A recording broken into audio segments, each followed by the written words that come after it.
ഇനി ഇറങ്ങി വാ. മതി ഒരുങ്ങിയത്. വാ വാ.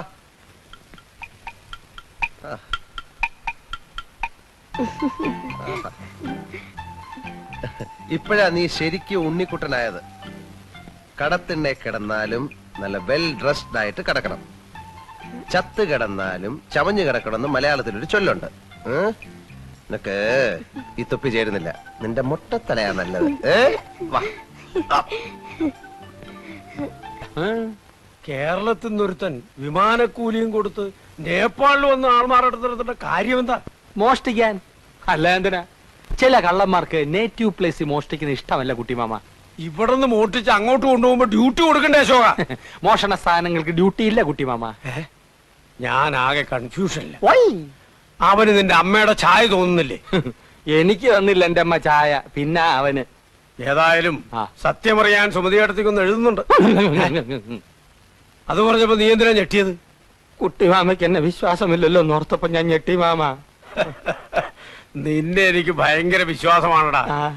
എന്നാലും അവൻ ആരാന്ന് അറിയണ്ടേ മോനെ? എന്തിനറിയണം?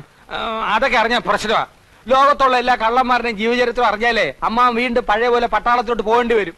അതുകൊണ്ട് അതിനെ കുറിച്ച് ഒന്നും അറിയണ്ട. ഇല്ല. Promise? Promise. God promise. Yes. അശ്വതിയെ കാണുന്നില്ലല്ലോ കുട്ടിമാമ. അശ്വതി എന്തേ? അശ്വതി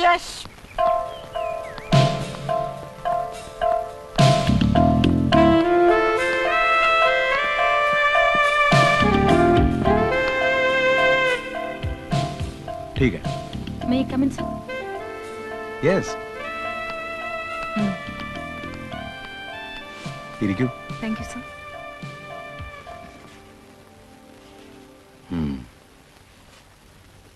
ഗുഡ്. ഇത് കണ്ടിട്ട് മറ്റേതെങ്കിലും അനുഷ്ഠാന കലയുമായി സാമ്യം തോന്നിയോ? ഞാനങ്ങനെ ആലോചിച്ചില്ല. നമ്മുടെ നാട്ടിലെ കോലംതുള്ളലുമായി വിദൂരമായ സാമ്യം ഇതിനുണ്ട്. ദേവപ്രീതിക്ക് വേണ്ടി നടത്തുന്ന അനുഷ്ഠാനം തന്നെയാണോ ഇതും? മിക്ക നാടോടി കലകളും മതപരമായ അനുഷ്ഠാനവുമായി ബന്ധപ്പെട്ടവയാണ്. പക്ഷെ ഇത് അതിന്റെ ഒരു കമേഴ്ഷ്യൽ വേർഷനാണ്. ഇത് ഇതിന്റെ തനിമയോടുകൂടി ഇപ്പൊ എവിടെയെങ്കിലും കാണാൻ പറ്റുമോ? ഈ നാടിന്റെ ആത്മാവിലേക്ക് ഇറങ്ങിച്ചെന്നാൽ ഒറിജിനൽ ആർട്ട് ഫോംസ് മാത്രമല്ല, അസാധാരണമായ ഒത്തിരി ആചാരാനുഷ്ഠാനങ്ങൾ നമുക്ക് ദർശിക്കാൻ കഴിയും. കേൾക്കുമ്പോൾ അത്ഭുതം തോന്നും. ജീവിച്ചിരിക്കുന്ന ദൈവങ്ങൾ വരെ അവിടെ ഉണ്ട്. ഞാൻ കേട്ടിട്ടുണ്ട്, ദിവ്യ കന്യകയെ പോലെ അല്ലേ? യെസ്. പുനർജന്മവുമായി ബന്ധപ്പെട്ട മറ്റൊരാചാരം. ഉദാഹരണത്തിന് ടിബറ്റൻ ബുദ്ധമതക്കാരുടെ ആചാര്യനായ ലാമ മരിച്ചു കഴിഞ്ഞാൽ അദ്ദേഹത്തിന്റെ പുനർജാത ശിശുവിനെ തെരഞ്ഞെടുത്ത് റിംപോച്ചയായി വാഴിക്കുന്ന ചടങ്ങ് ഇന്നും അതിന്റെ തനിമയോടെ തുടരുന്നു. റിംപോച്ചെ? പുനർജാത ലാമയെ അവരങ്ങനെയാണ് സംബോധന ചെയ്യുന്നത്. നന്മയുടെയും കരുണയുടെയും പ്രതീകമാണ് റിംപോച്ചെ. അവരുടെ പ്രാർത്ഥനയ്ക്കും ചികിത്സയ്ക്കും ആ കൊച്ചു സന്യാസിയുടെ സാന്നിധ്യം ആവശ്യമാണെന്ന് അവർ വിശ്വസിക്കുന്നു. സാറിനാല് വിശ്വാസമുണ്ടോ? എനിക്ക് വിശ്വാസം ഉണ്ടെങ്കിലും ഇല്ലെങ്കിലും അശ്വതി അത് വിശ്വസിച്ചേ പറ്റൂ. കാരണം കുട്ടിയുടെ സബ്ജക്റ്റ് ആണത്. ബൈ ദ വേ, ഇത് നന്മയുടെ ലോകമാണെങ്കിൽ ദുർമന്ത്രവാദവും മനുഷ്യക്കുരുതിയുമായി തിന്മയുടെ മറ്റൊരു ലോകമുണ്ട്. I am collecting some interesting details about it. Okay, അശ്വതിയുടെ അന്വേഷണ ബുദ്ധിയെ ഞാൻ അഭിനന്ദിക്കുന്നു. Keep it up. Thank you, sir.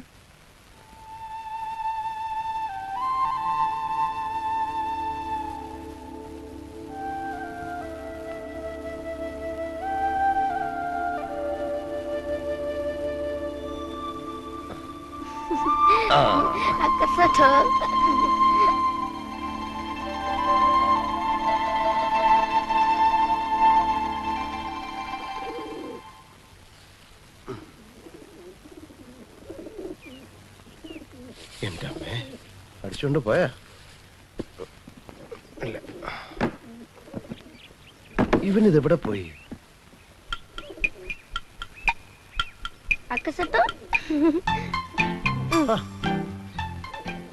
എനിക്ക് രാവിലെ ചായ വേണമെന്ന് ഉണ്ണിക്കുട്ടനോട് ആരാ പറഞ്ഞേ?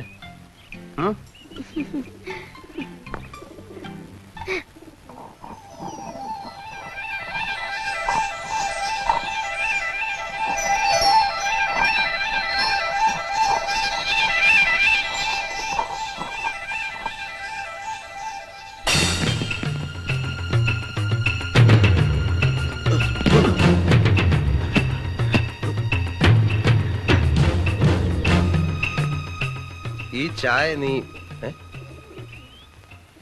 പിന്നെ പോയാ? കുട്ടിച്ചാത്തന്റെ ബന്ധുവല്ലോ ആണോ? ഉണ്ണിക്കുട്ടാ, ഉണ്ണിക്കുട്ടാ.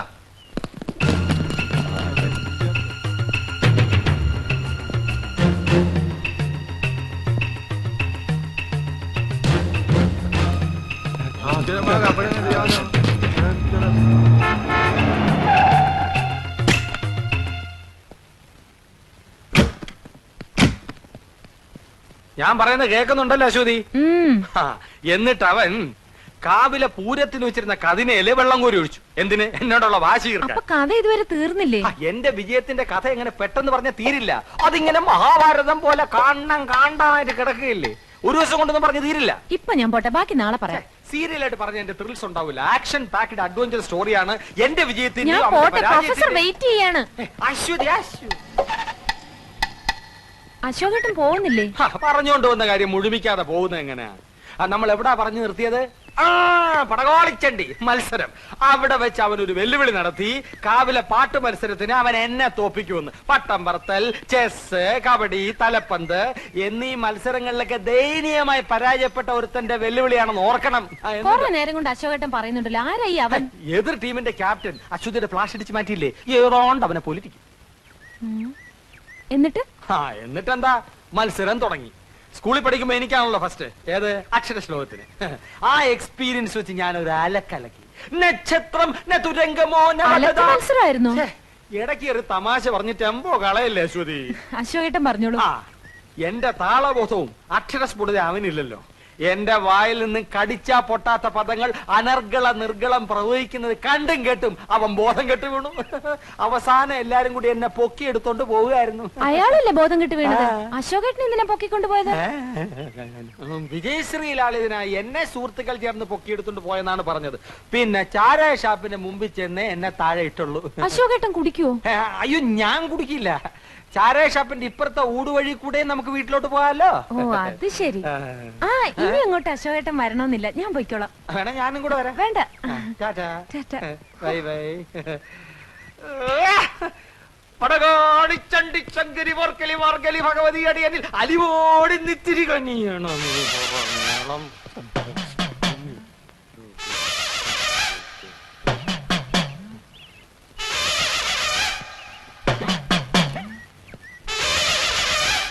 എന്ത് നിർത്തിക്കളഞ്ഞത്? മുഴുവൻ പാടാത്തത്? പറഞ്ഞു പാടിക്കാൻ നീ ആര്? സംഗീത സംവിധായകനോ? സംഗീത സംവിധായകനൊന്നും അല്ലെങ്കിലും എനിക്ക് വ്യക്തിത്വമുണ്ട്. അതുകൊണ്ടാണല്ലോ നീ എന്റെ പേര് പറഞ്ഞ് കുട്ടിമാമയുടെ വീട്ടിൽ കയറിയത്. അപ്പുകുട്ടന്റെ പേരിൽ തന്നെ കയറാനാ വന്നത്. ബെല്ലടിച്ചു. കുട്ടിമാമ കഥവ് തുറന്നപ്പോ ഒറ്റ ചോദ്യം, അശോകനല്ലേ എന്ന്. പ്രായം ചെന്ന മനുഷ്യനല്ലേ എന്ന് വിചാരിച്ച് ഞാൻ തിരുത്താൻ പോയി. പിന്നെ ഞാൻ വന്നപ്പോ നീ എന്താ തിരുത്താത്ത? തിരുത്താൻ സമയം വേണ്ടേ? ഉള്ള സമയം കൊണ്ട് നിന്നെ പുകച്ച് പുറത്തിയടിക്കാൻ നോക്കൂ, ഞാൻ പേര് തിരുത്താൻ നോക്കൂ. ദമയന്തിയുടെ മുമ്പിൽ നീ കുറച്ചാൾ ഷൈൻ ചെയ്തില്ലേ, ഇനി അശ്വതിയുടെ മുമ്പിൽ ഞാൻ കുറച്ച് ഷൈൻ ചെയ്യട്ടെ. അതാണോ കാര്യം? അതാണ് കാര്യം. എത്ര നാൾ ഷൈൻ ചെയ്യും? എത്ര നാൾ ഷൈൻ ചെയ്യണം? എത്ര നാൾ ചെയ്യാം? എത്ര നാൾ വേണേലും ചെയ്യാം. ഇടാ, കൂടിയ ഒരാഴ്ച. അതിനുള്ളിൽ നിന്നെ പുകച്ച് പുറത്ത് ചാടിച്ചില്ലെങ്കിൽ എന്നെ അപ്പുകുട്ടാന്ന് വിളിച്ചോ. എന്നെ പുറത്ത് ചാടിച്ച് നീ അകത്ത് കയറുകയാണെങ്കിൽ നിന്റെ പേര് നിനക്ക് തന്നെ തരാം. എടാ, ഞാൻ കേറിയ നീ താനെ പുറത്ത് ചാടും. സിംഹത്തിന്റെ ഗുഹയിൽ പൂച്ച കടക്കില്ലടാ. തല ഇവിടെ ഇരിക്കുമ്പോ വാലിരുന്ന് അനങ്ങല്ലടാ. Check check.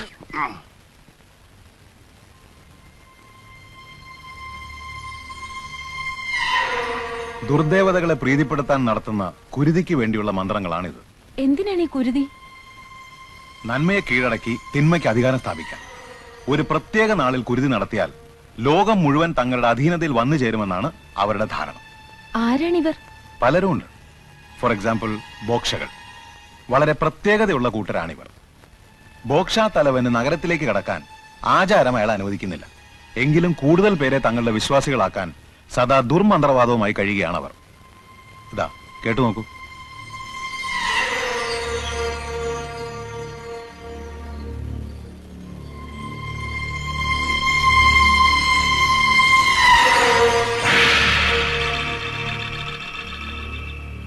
तिमीले एउटा मौका गुमाइसक्यो. समय बितेछ, आवश्यकको रात पनि बितिसक्यो. अब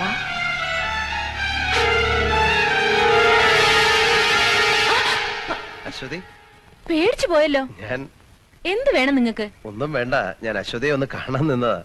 ഞാൻ കള്ളനല്ല, ഒരു അബദ്ധം പറ്റിയതാ. മാപ്പ് ചോദിക്കുന്നു. ഇത് പറയാനല്ലേ? മറ്റുള്ളവരുടെ മനസ്സിലുള്ള കാര്യങ്ങൾ എത്ര കൃത്യമായിട്ട് അശ്വതി മനസ്സിലാക്കുന്നു. പക്ഷെ ഞാൻ ഇപ്പൊ വന്നത് അതിനല്ല.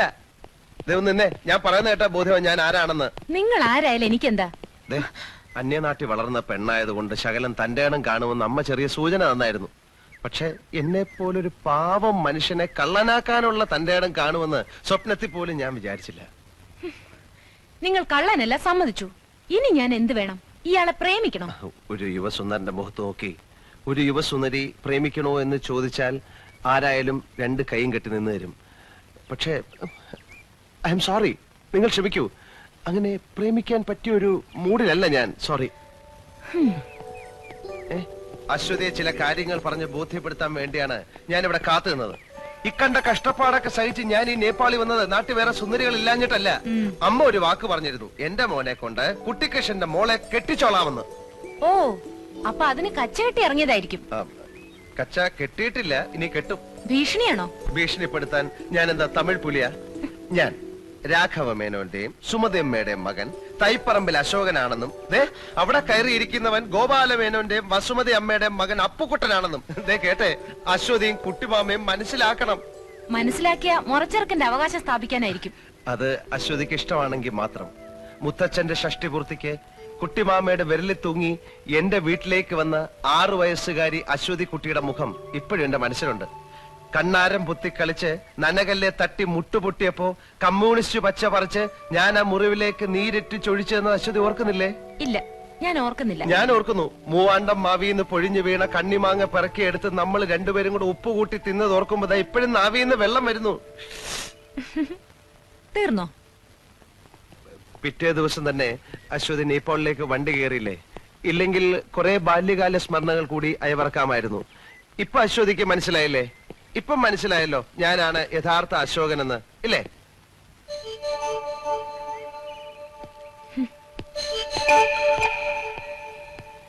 വീട്ടിലുള്ള അശോകനും ഈ ചരിത്രം തന്നെ പറഞ്ഞാ പുറകെ നടക്കുന്നത്. പോട്ടെ.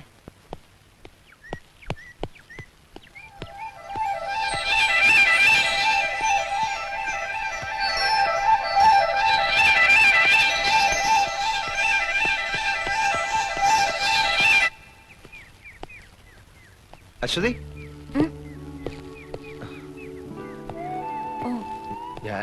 ഞാനല്ലേ? Thank you.